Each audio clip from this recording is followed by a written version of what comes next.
he had a personal problem with McCarthy for a long time. Him and McCarthy just didn't get along. And it started from, when McCarthy became House Speaker. It took 15 times for him to get it, and that was because of good old Matt Gaetz. But I think even before then, they had a lot of issues.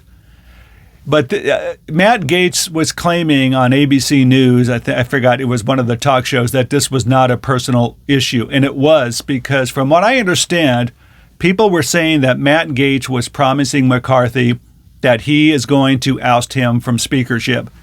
And it's just been an ongoing thing. As a matter of fact, from what I understand, speaking about they had a personal problem, they were at there were some meetings going on at Camp David or something, and McCarthy had a cabin, and he invited some people over at night, and they were kind of having drinks and stuff and just kind of hanging out and relaxing.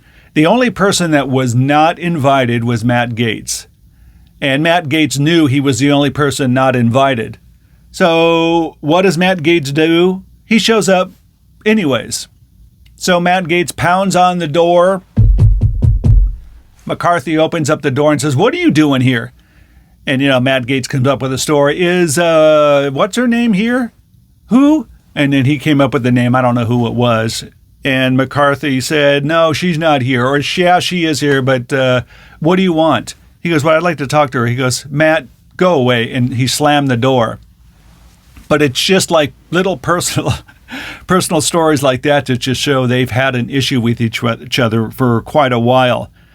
So Matt was trying to set the narrative on this ABC talk show that this was not a personal thing. So I know you say this is not personal with Kevin McCarthy, but it sure sounds personal. You're talking about substantive de-dollarization. But let me ask you about the relationship. Globally. When was the last time you talked to him one-on-one? I mean, have you had a... Well, matter of fact, just a couple weeks ago, Kevin McCarthy appointed me to the National Defense Conference Committee on the NDAA, and we spoke about some of our aligned defense priorities. So this isn't personal. Some people make policy disagreements personal because their own policy failures are so personally embarrassing to them.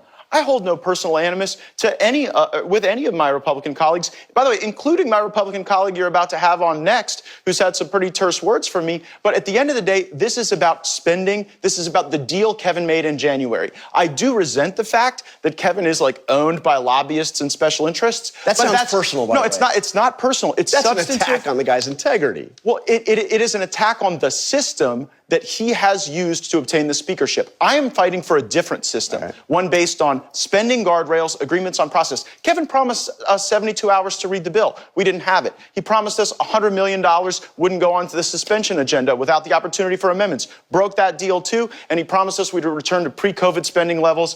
There is almost no promise he hasn't violated. So the whole reason behind this ousting of McCarthy brought to you by Matt Gaetz, good at scaring people off.